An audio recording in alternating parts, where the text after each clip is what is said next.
The royal intervention. How Princess Anne's intercepted warning to William reshaped King Charles's sovereign strategy.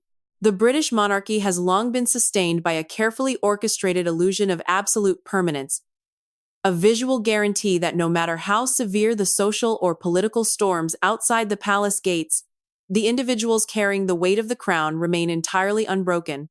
Yet, behind the heavy limestone walls of Clarence House, a deeply unsettling administrative anomaly has reportedly triggered one of the most intense, unscripted domestic reckonings of King Charles's reign. A private, highly sensitive document written by Princess Anne, the Princess Royal, never intended for the king's eyes, was intercepted by the sovereign's inner circle, setting off a profound internal crisis that has fundamentally altered the structural dynamic between the king and his heir, Prince William. This was not a public relations disaster born of external media exposure, nor was it a political challenge originating from Parliament. It was an institutional wake-up call from the family's most disciplined anchor, and its contents have permanently shattered the traditional paradigm of silent endurance that has defined the House of Windsor for a century.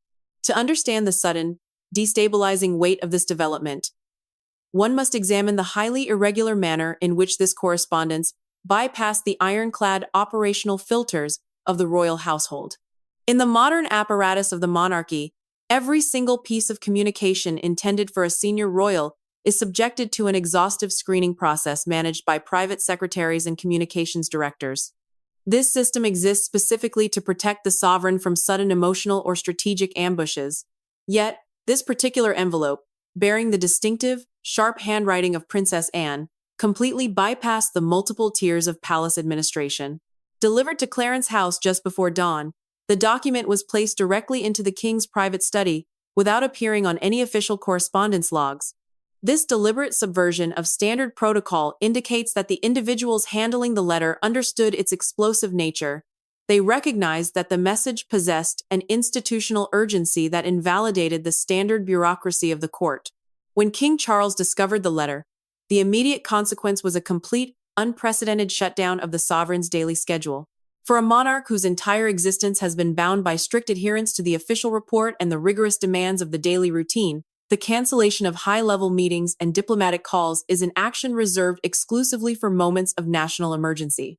Longtime royal aides have quietly noted that the atmospheric shift inside Clarence House that morning was heavier and more volatile than the tension experienced during the most severe constitutional adjustments of recent decades. The king did not react with characteristic frustration or administrative anger. Instead, witnesses close to the household describe a sovereign who was visually and emotionally hollowed out by the document before him. He sat in absolute isolation for hours, removing his glasses, staring blankly at the text, and repeatedly turning back to the middle pages of his sister's testimony. It was a reaction that stunned an inner circle accustomed to witnessing a lifetime of royal emotional restraint. The true impact of Princess Anne's words lies in their brutal, unvarnished analytical precision. This was not an emotional outburst or a collection of familial grievances.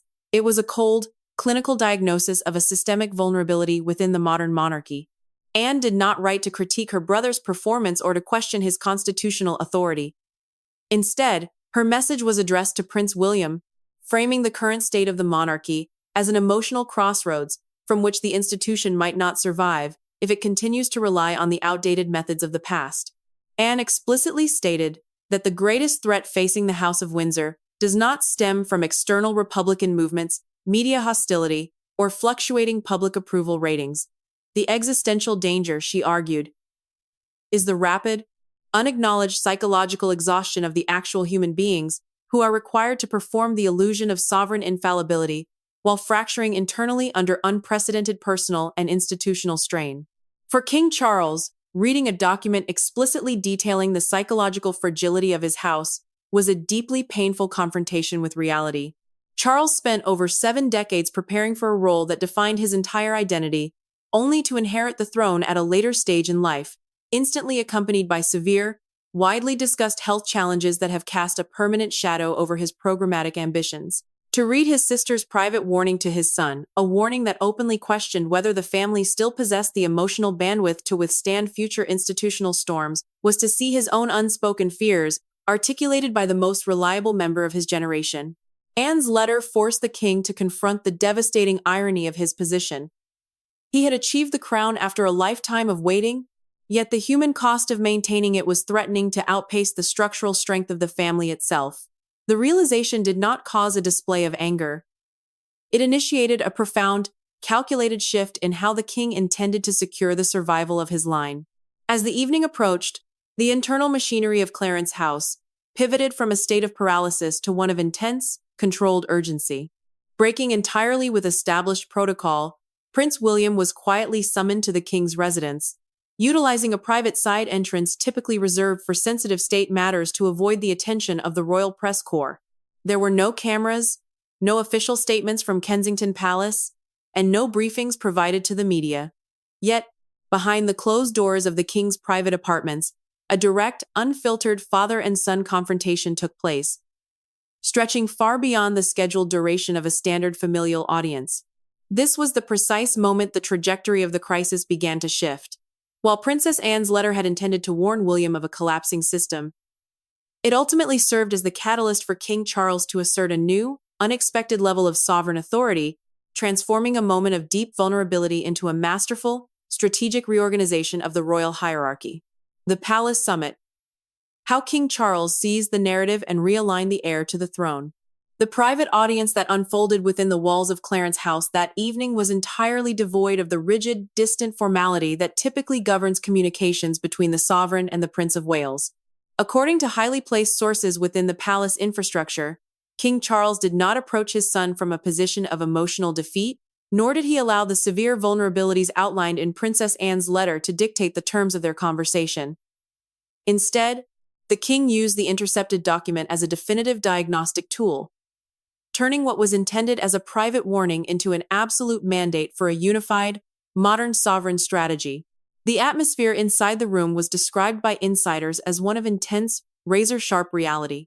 For the first time in years, the traditional unsaid tensions of the royal hierarchy were completely discarded, replaced by a raw, unvarnished discussion regarding the immediate structural survival of the House of Windsor.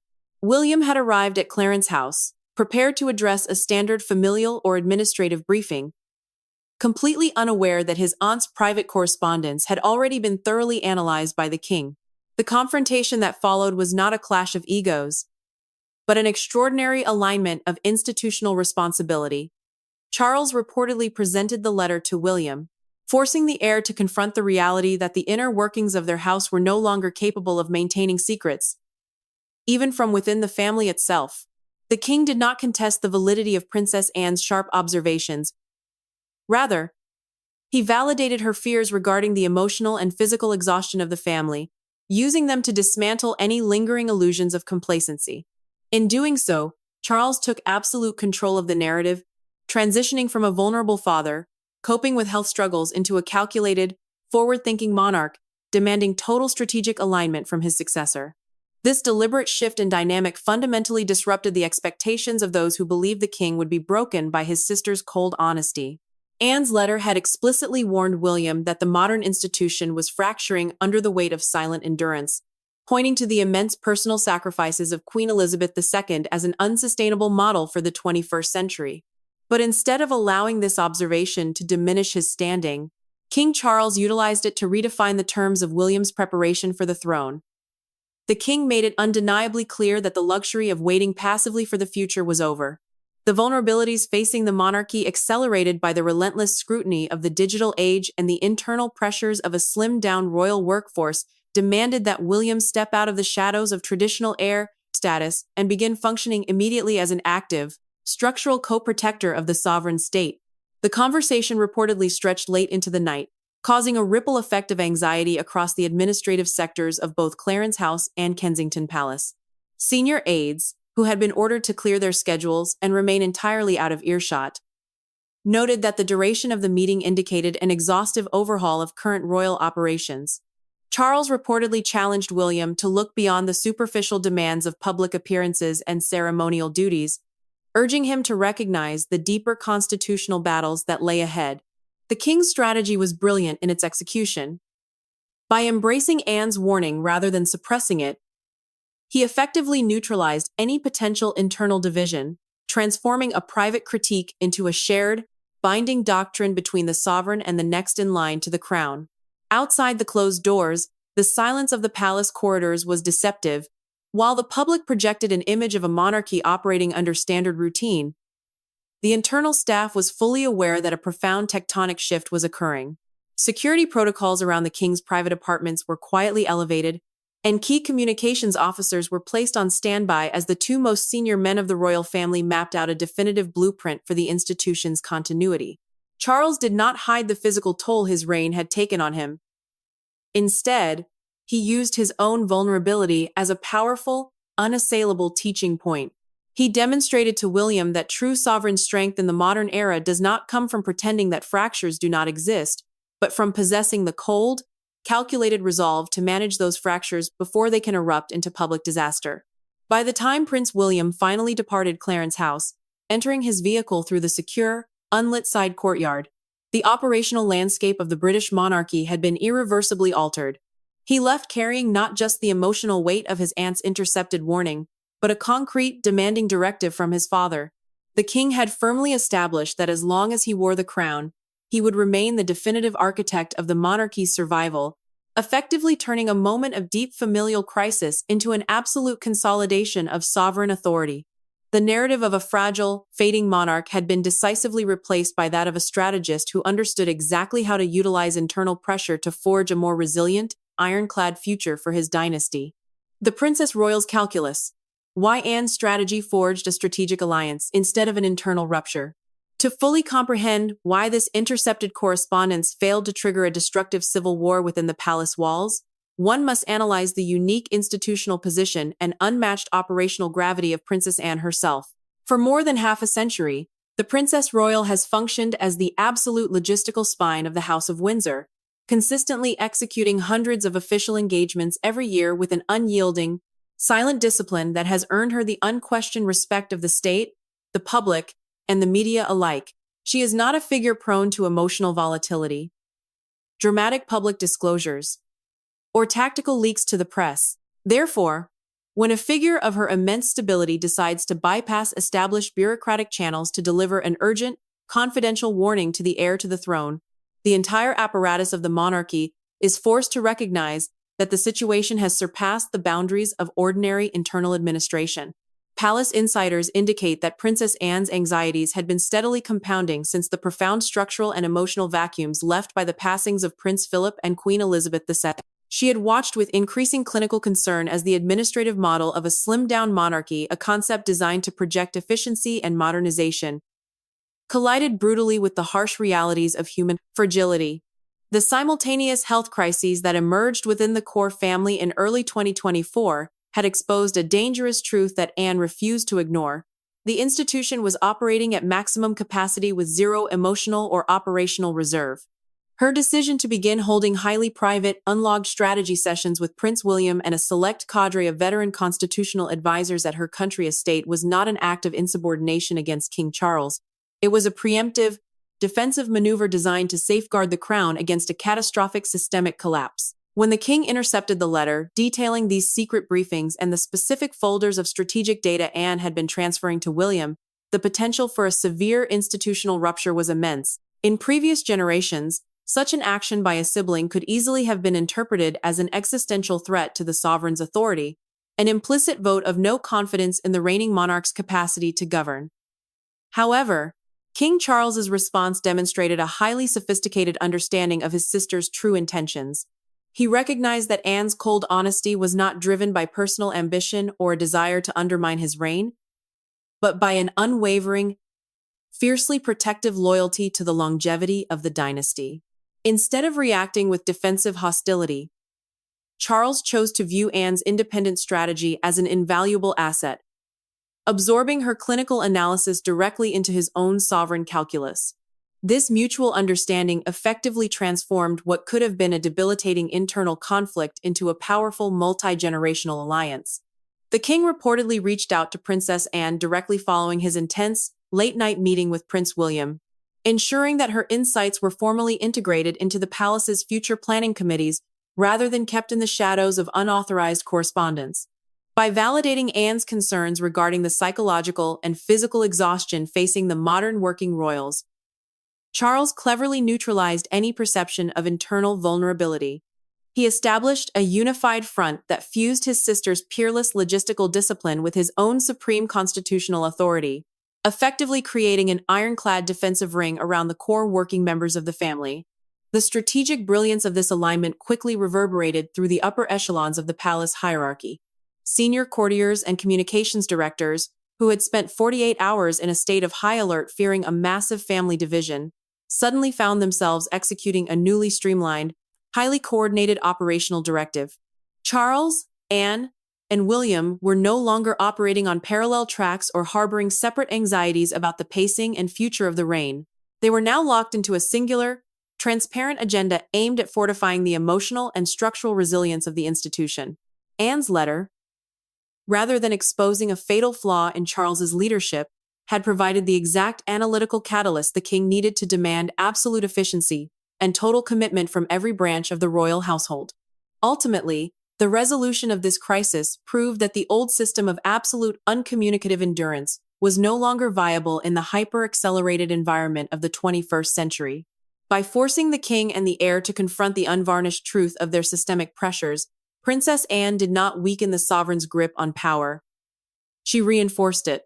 King Charles successfully demonstrated that his maturity and decades of patience had granted him a profound tactical wisdom, the ability to look past a perceived personal slight, recognize an urgent institutional truth, and use it to solidify his family's survival. The House of Windsor had not broken under the weight of its internal fault lines. It had used them to reconstruct a far more realistic, resilient framework for the future of the British crown. The immediate operational consequences of this high-level structural realignment became visible first within the administrative offices of Kensington Palace. Almost overnight, the standard, reactive public relations protocols that had governed the Prince and Princess of Wales's household were replaced by a rigid, forward-looking intensity that signaled a definitive shift in status. According to senior communications analysts, Prince William did not return from his marathon meeting at Clarence House as an heir apparent waiting for his time to come. He returned as a co-strategist who had been formally integrated into the day-to-day management of the sovereign state. The leisurely pacing that had occasionally drawn quiet critiques from traditionalist courtiers was permanently abandoned, replaced by a streamlined schedule that emphasized structural continuity, long-term stability, and the immediate fortification of the royal line. Central to this domestic transition was the active, behind-the-scenes involvement of Catherine, Princess of Wales. While her public appearances had been carefully managed and deliberately spaced to prioritize her health and recovery following her high-profile medical challenges, her role within the internal governance of the family had quietly expanded into an indispensable stabilizing force. Palace insiders reveal that Princess Anne had long held a deep, unwavering trust in Catherine's institutional discipline, viewing her as a figure uniquely capable of maintaining absolute poise under pressure without becoming entangled in the volatile currents of court politics. When the details of Anne's warning and the king's subsequent mandate were brought back to Kensington Palace, Catherine reportedly became a central participant in the highly sensitive strategic planning sessions that followed, ensuring that the human element of the family was protected even as the structural demands on her husband intensified. The atmosphere during these closed-door briefings at Kensington Palace was described by longtime aides as carrying an unprecedented level of gravity. William began bypassing standard intermediaries, calling his senior advisory team into direct, daily meetings to overhaul their long-term operational blueprint. The folders of strategic data and briefing documents that Anne had privately compiled were thoroughly analyzed, providing a clinical assessment of where the monarchy's public engagements could be optimized to reduce unnecessary physical strain while maximizing institutional impact. William's demeanor during this period shifted noticeably. Observers at his limited public appearances noted an intense focus, a gravity of expression that reflected a man who had fully internalized the reality that the future of the crown was no longer a distant constitutional concept, but an immediate, demanding responsibility. This internal evolution was precisely what King Charles had intended when he seized control of the narrative at Clarence House. By using his sister's warning to demand total strategic alignment from his son, the king had successfully accelerated William's transition into a protector of state stability without causing a public sensation or fueling media speculation regarding a premature abdication. The king remained the definitive architect of the reign, but William was now functioning as its chief executive officer on the ground. This deliberate distribution of weight effectively countered the vulnerabilities Anne had highlighted in her letter, ensuring that the monarchy was no longer relying on the singular endurance of an aging, recovering sovereign, but was instead sustained by a highly coordinated, multi-generational partnership. Behind palace walls, the synergy between the three households, Clarence House, Kensington Palace, and Gatcombe Park, became seamless. The historical rivalries and communication silos that had traditionally plagued the various branches of the royal family were completely dismantled by the shared understanding that the survival of the institution demanded absolute transparency. Senior aides from all sides were brought into a singular, unified communications loop, preventing the media from exploiting any perceived gaps between the king's agenda and the heir's execution.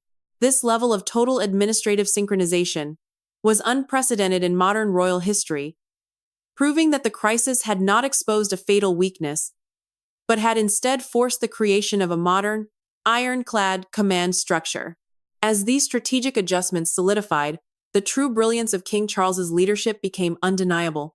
He had taken a private, highly sensitive document that could have shattered his confidence or fractured his family, and used it to forge the exact operational framework required to secure his dynasty's future. The narrative of a fragile, vulnerable monarchy had been completely neutralized by a display of profound tactical agility. By empowering William and Catherine to step into their advanced institutional roles under his supreme guidance, the king had ensured that the House of Windsor was fully prepared to navigate the modern world, transforming a moment of deep domestic anxiety into a masterclass in sovereign survival. The Sovereign Fortress. How the House of Windsor contained the fallout and cemented a new era of continuity.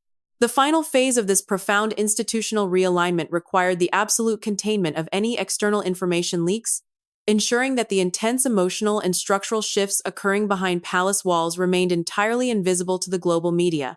Within 48 hours of the initial meeting between King Charles and Prince William, the palace's administrative machinery executed a highly coordinated information security protocol that effectively neutralized growing speculation before it could mutate into a public relations crisis. Royal communications directors implemented a rigorous, centralized vetting process for all departmental schedules, altering official diaries, shortening specific public appearances without explanation, and ensuring that senior aides maintained absolute silence regarding the family's internal discussions. On the surface, the British monarchy continued to project an image of serene, unshakable continuity. Behind the scenes, however, an entirely new paradigm of sovereign governance had been successfully established. For the international press corps and seasoned royal analysts, the subtle shifts in the family's operational behavior did not go completely unnoticed. Commentators quietly observed an unusual level of intensity during Prince William's engagements and noted a significant tightening of security coordination between Kensington Palace and Windsor. Yet, because the palace had moved with such rapid, preventive precision, there was no concrete data for the media to exploit. The narrative of an emotionally vulnerable, fracturing institution, the very outcome Princess Anne had desperately feared when she penned her confidential warning, was entirely suppressed. Instead, the public witnessed a monarchy operating with an unprecedented level of administrative discipline, effectively turning a moment of extreme domestic tension into an unassailable demonstration of structural strength. The true victor in this complex, multi-layered crisis was undeniably King Charles himself, whose tactical brilliance completely rewrote the expected outcome of this family intervention. A weaker sovereign might have allowed Princess Anne's cold honesty to diminish his authority, or permitted the realization of his own physical limitations to force him into a defensive posture. Instead, Charles demonstrated the profound wisdom of a monarch who spent more than 7 decades studying the intricate mechanics of survival. By embracing his sister's clinical diagnosis, absorbing her data, and instantly integrating Prince William into an advanced, co-protective governance role, the king successfully transformed a private vulnerability into a masterful consolidation of dynastic power. He proved that true sovereign leadership does not rely on the outdated illusion of human infallibility, but on the capacity to adapt, fortify, and command the narrative from within. As the system settled into this newly optimized operational rhythm, The long-term significance of Princess Anne's intercepted letter became clear to those within the inner working circles of the court. The document was no longer viewed as a dangerous catalyst for internal conflict, but as the foundational text for a modernized, resilient framework of royal continuity. Anne's warning had forced the family to discard the unsustainable model of silent isolation that had characterized the final years of the 20th century, replacing it with a transparent, highly synchronized partnership between the king, the Princess Royal, and the next generation of leadership under William and Catherine. The institutional fault lines that had quietly accumulated for decades had not shattered the crown. They had been deliberately exposed, analyzed, and permanently reinforced. Ultimately, this extraordinary chapter in the history of the House of Windsor confirms that the survival of the British monarchy depends entirely on its unique ability to navigate profound internal crises without sacrificing its core institutional dignity. The terrifying possibility of irreversible change had arrived at the dawn door of Clarence House in a handwritten envelope, threatening to expose the deep emotional costs of carrying the crown. Yet, through the calculated resolve of King Charles, the logistical wisdom of Princess Anne, and the total commitment of Prince William, the crisis was averted and repurposed as a strategic triumph. The emotional foundations of the monarchy did not give way under pressure. Instead, they were anchored deeper into the reality of the modern era, ensuring that the sovereign fortress remains entirely unbroken, highly unified, and fully prepared to withstand whatever storms the future may hold.